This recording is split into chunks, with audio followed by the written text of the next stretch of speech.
You may have wondered before, what would happen if every nuclear bomb in existence was detonated simultaneously? What follows is not just a thought experiment. It's a detailed exploration of the most catastrophic event imaginable, based on real science and cold, hard facts. Let's dive into the dark yet fascinating scenario, starting with the raw numbers. Chapter 1. Humanity's Arsenal, a weaponized world.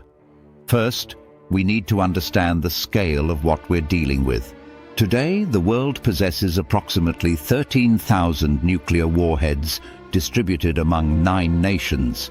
Each of these bombs is exponentially more powerful than the ones dropped on Hiroshima and Nagasaki during World War II. Let's break it down. United States and Russia. Together, they control over 90% of the global arsenal. Their largest warheads can each unleash explosive energy equivalent to 50 million tons of TNT. That's 3,000 times the power of the Hiroshima bomb.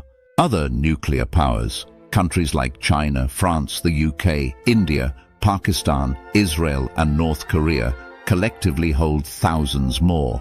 In total, these weapons hold a combined energy of 3 billion tons of TNT. For perspective, that's comparable to a dinosaur-killing asteroid strike. This arsenal isn't just a collection of bombs.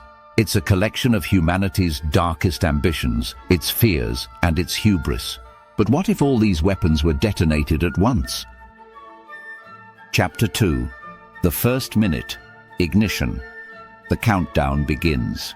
At 0, every nuclear warhead on the planet is triggered simultaneously. In an instant, the sky ignites. A fireball expands outward with terrifying speed. The core temperature exceeds 10 million degrees Celsius, rivaling the core of the sun. Anything within a 30-mile radius of the detonation zones is instantly vaporized. Humans, buildings, trees, soil, even rock. The explosion sends shockwaves racing at supersonic speeds. Winds stronger than hurricanes and tornadoes combine, flattening entire cities. Skyscrapers crumble as though made of sand. Concrete bridges twist like rubber.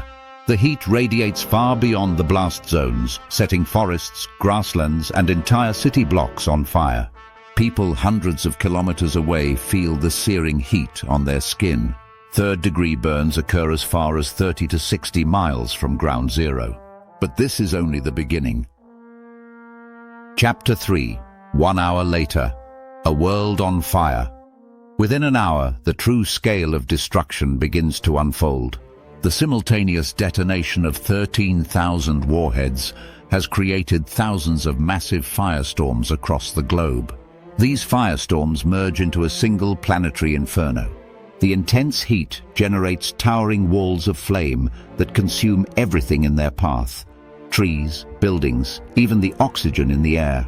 Temperatures soar to over 1,000 degrees Celsius, melting steel and turning glass to liquid.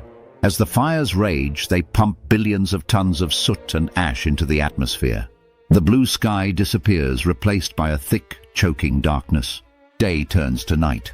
In the rare corners of the world spared from the immediate blast, survivors begin to emerge.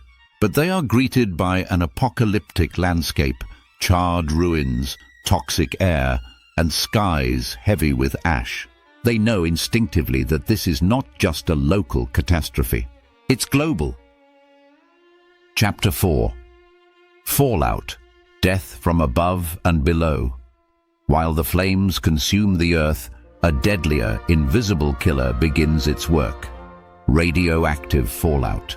Every nuclear detonation releases a cloud of radioactive particles into the atmosphere. With 13,000 warheads detonated, the combined fallout forms a deadly shroud around the globe. Winds carry these radioactive particles for thousands of miles, spreading contamination across every continent. People exposed to fallout begin to suffer symptoms within hours: nausea, vomiting, hair loss, and internal bleeding. Over the coming weeks, millions succumb to acute radiation sickness. Water supplies are poisoned. Farmlands are rendered unusable.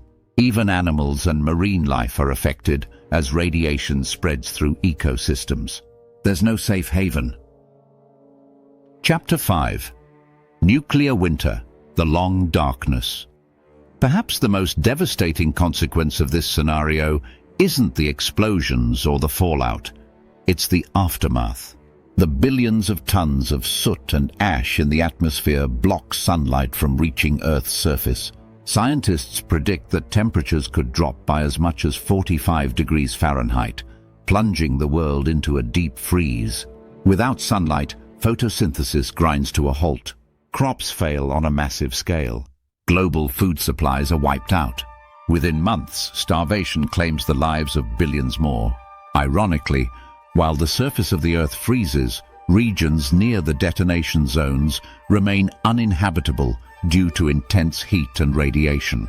Survivors are caught between freezing to death or succumbing to radiation poisoning. Chapter 6. Humanity's Struggle to Survive. A few pockets of humanity might survive in remote locations or underground bunkers, but their existence would be bleak. With no food, clean water or shelter, survivors turn on one another. Wars over dwindling resources erupt. The remnants of civilization devolve into chaos. Even if some manage to endure, the long-term effects of radiation and environmental collapse make rebuilding society almost impossible. Birth defects, cancer and genetic mutations would plague future generations. This is not just the end of an era. It's the end of humanity as we know it. Chapter 7. Why it matters. The moral dilemma. Why do we maintain such a destructive arsenal? It's a question that has haunted humanity since the dawn of the nuclear age. Proponents argue that nuclear weapons prevent wars by ensuring mutually assured destruction, MAD. If everyone knows the consequences of using them, no one will dare to start a war. But history tells a different story. Close calls, such as the Cuban Missile Crisis and false alarms during the Cold War, have brought us to the brink of nuclear annihilation multiple times. How long can we tempt fate? Chapter 8. A Glimmer of Hope. Can we prevent this? While the scenario we've explored is horrifying, it's not inevitable. International treaties like the Non-Proliferation Treaty, NPT, aim to reduce nuclear stockpiles and prevent the spread of these weapons. Progress has been made, but much work remains. By understanding the consequences of nuclear war, we can advocate for policies that prioritize peace and security over destruction. Conclusion. A choice for humanity. The detonation of every nuclear bomb is a scenario we hope never to face, but it serves as a powerful reminder of the stakes we're playing with. Humanity holds the power to destroy itself or to choose a different path. As we stand on the precipice of unimaginable power, the question remains, will we let fear and ambition drive us to the brink, or will we find the wisdom to step back? The choice is ours. Don't forget to hit that like button and subscribe for more amazing facts.